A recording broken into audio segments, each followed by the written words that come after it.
The laboratory door opened.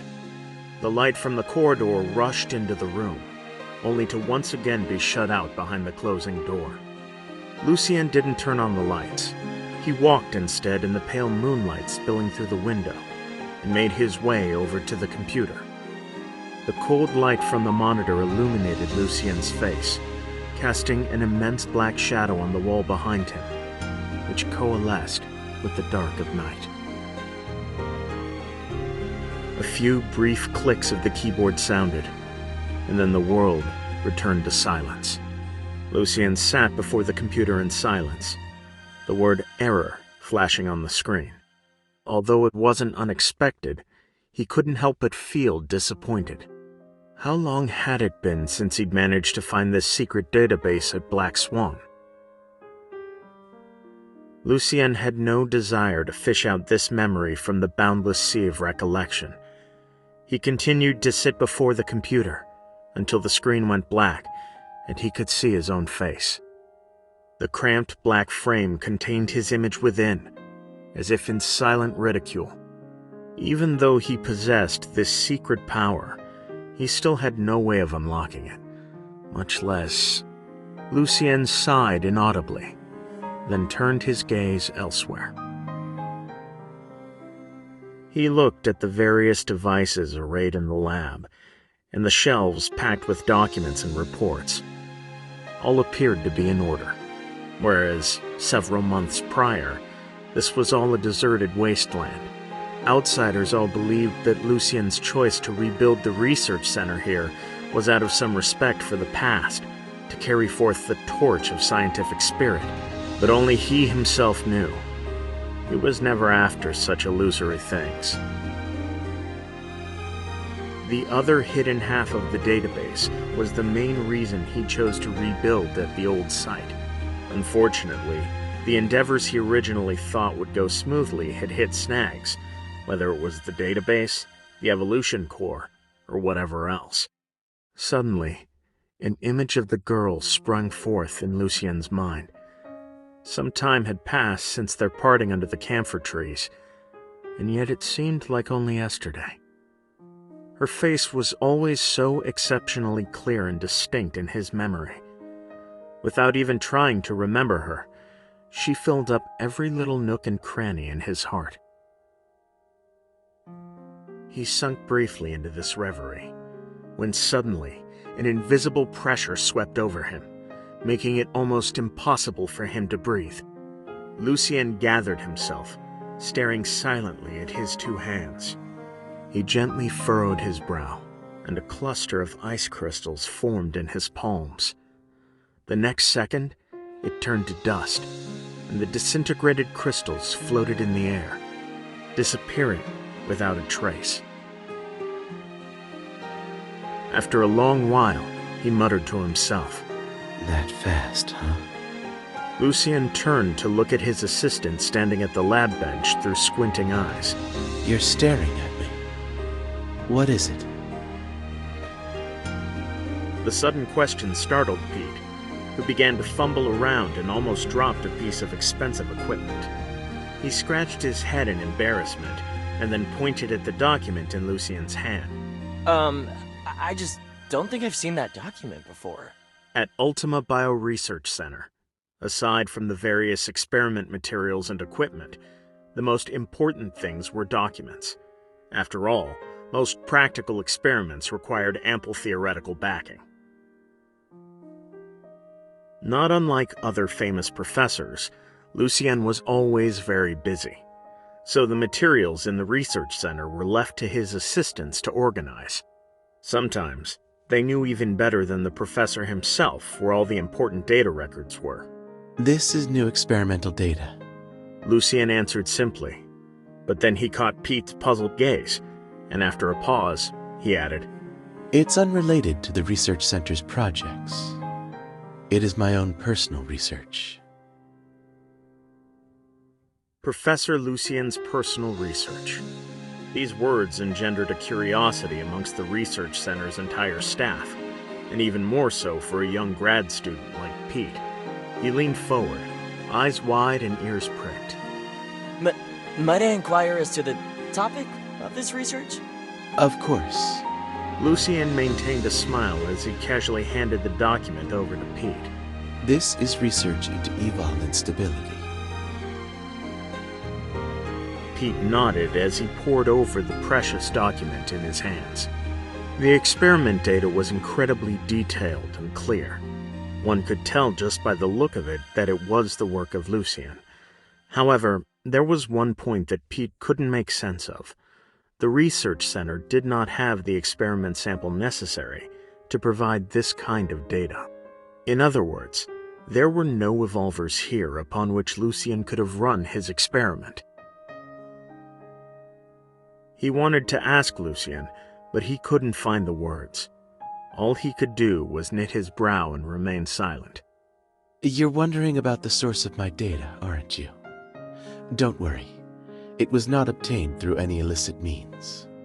As Pete vigorously shook his head in denial, Lucien took the document back and flipped casually through it. In contrast to his unconcerned motions, his tone had an icy edge to it. Never again would I. Pete had never heard Lucien use this sort of tone. Deep, throaty, like a bubble welling up from the depths of the ocean that then turned to ice upon reaching the surface. It sent him into a daze, and when he'd regained his senses, Lucien had resumed his breezy, genial smile, as if what he'd just said was a hallucination. In the future, there will be much more material related to this. I'll need you to organize it. Oh, yes, sir. Satisfied with the response, Lucien nodded and placed the stack of papers into a drawer. Lucien never planned to intentionally hide that research into evol instability from the research center's staff. He needed more data, whether out in the open or in secret. But at the same time, he did not plan to make this research public, because as he had said, this was personal research. Lucien's gaze rested placidly on his hand. He believed the instability of modified evol was a matter of course, just as multiple surgeries would inevitably leave behind side effects. The two operated on the same principle. Gain is always accompanied by loss. It was only fair. He was not afraid. If only he could see the future more clearly. Hazy sunlight shone on his palm. Lucien gently bent his knuckles, as if trying to grasp it in his hand. Back at Black Swan, Lucien had done no shortage of research into possible instability that might occur with evol.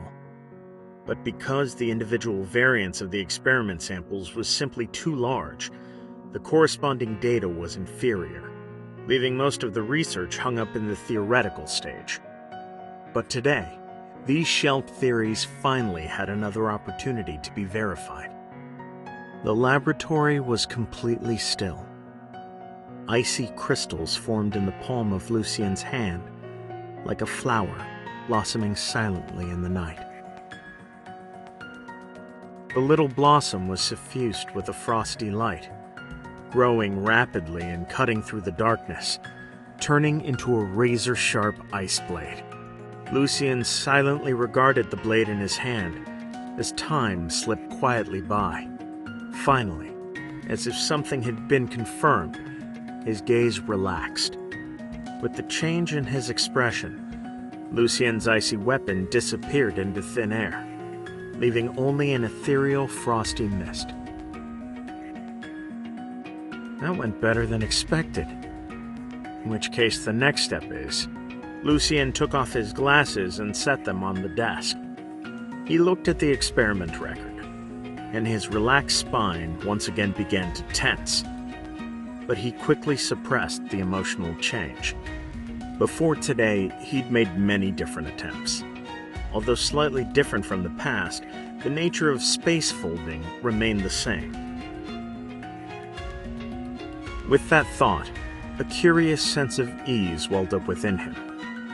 Indeed, there was nothing to be anxious about. If it truly was an uncontrollable power, it is better to destroy it than to fearfully possess it. He slowly closed his eyes. A pale white glow gathered in his palms. The next second, the light burst forth, enveloping Lucien in a transparent force field. Fragmented scenes flashed through his mind. Lucien thought of a distant day. He and the girl were standing in the light of dusk. He used the power of space folding to send her away, but the silly girl came running back out of concern for him.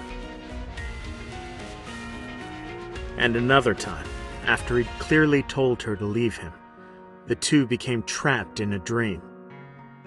But still, the girl stubbornly refused to leave. Those scenes became hazed over by the soft light and floated in the air, just like everything else that had disappeared before his eyes. The documents by his hand, the lush green-potted plant, a white mouse with its red beady eyes. He'd seen many different things turn into fragments, and this time, it was his turn. Like a puzzle that had been finally pieced together after much effort, yet must once again be torn apart. Lucien opened his eyes. Everything around him had changed.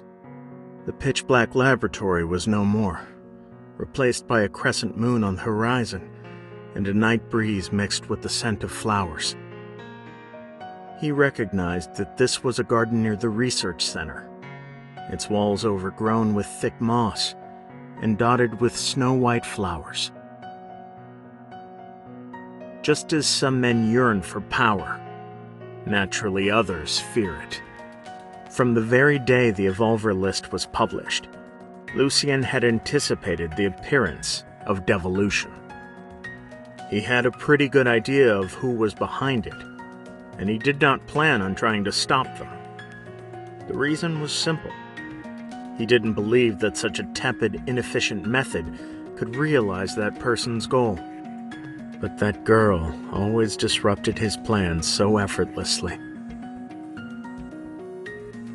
He never imagined that she'd actually get a hold of the so-called Devo serum and come to him with it. She'd come running in a tizzy, seemingly based on some rumor she'd heard, walking on eggshells to ask him if the Devo serum had come from the research center. But at the same time, she still trusted him. Or else, how could she just lie down so readily and let him draw blood? Too much had happened between them, it seemed. And yet, it was as if nothing had happened at all. She was still the same as before, coming to him for help like second nature, and chasing down clues with him. Right up until the two had returned to the abandoned schoolhouse at the orphanage. Familiar objects appeared one after another. Memories formed an invisible string, pulling them along. Lucien's eyes passed over the girl, his icy gaze penetrating into the depths of the darkness. Sure enough, he saw that girl in the black dress. Her eyes shifted back and forth between Lucien and the girl. Her lip curled up in a sardonic smile, but her tone was one of pity. It seems the incident 17 years ago wasn't enough. The TV tower incident also didn't teach you a lesson. Oh, you. Still trusting others so easily. The girl seemed to quiver at these words. She looked to Lucien, then swiftly avoided his return gaze. Lucien noticed her movement. He looked at the girl's face, now turned away from him. Her overly long bangs hid her eyes, but those tightly pursed lips and her fists white with tension clearly told Lucien how shaken she was. This was the most natural and correct reaction. She should have her guard up, especially when facing herself. Lucien lowered his eyes and felt a stinging dryness in his throat. The silence spread. There was no point in continuing the confrontation. Lucien took a small step forward, blocking the girl with half his body. But just then, a voice spoke up from beside him. I don't need you to tell me what to do. The weak yet determined voice came at him in a little burst, like a flower blossoming quietly in a corner. The girl grabbed his sleeve, her eyes bright. Overcome with a fervent emotion, she pulled him back once again from the abyss. I trust Lucien. In that pair of illuminated eyes, Lucien saw himself.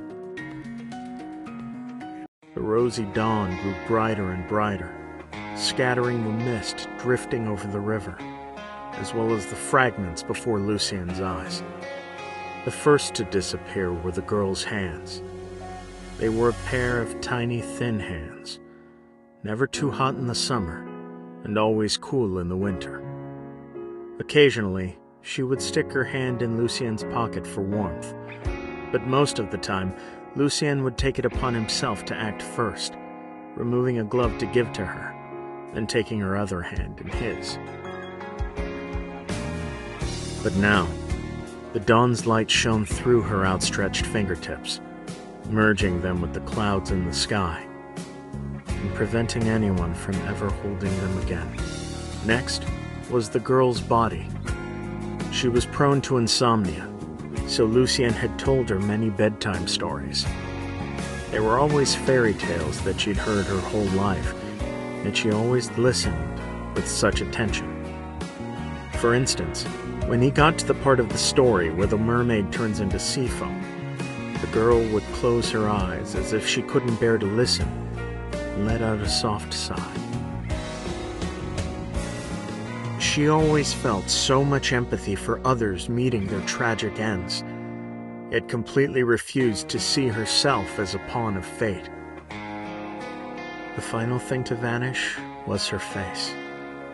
For a moment, Lucien wasn't sure if he was seeing the scenery reflected in the girl's eyes, or that which was showing through behind her. In a short span of seconds, her eyes went from startled to confused, and finally, composed. A crystalline flare of light diffused in the thin mist, like an iridescent bubble bursting in the sunrise, leaving a strange sense of unreality. She vanished completely in the morning light. The uniquely shaped S-brooch fell to the ground, glinting in the light. Lucien reached down to pick it up, but a sudden pain stabbed at his heart, making him double over and clutch at his chest. From the darkness below the suspension bridge, a figure sauntered out, her light-colored hair shining in the sunlight.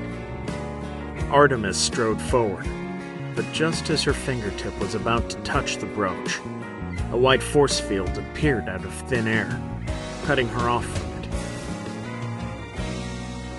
She was a bit surprised, but she quickly realized what had happened and scowled at Lucien. Ares, are you sure you want to continue using Evol? Lucien did not respond. He silently looked at that brooch, a grim smile on his lips. But his eyes shone brightly. The dawn's rays illuminated them, dispelling all obscurity and hesitation, and filling them with determination.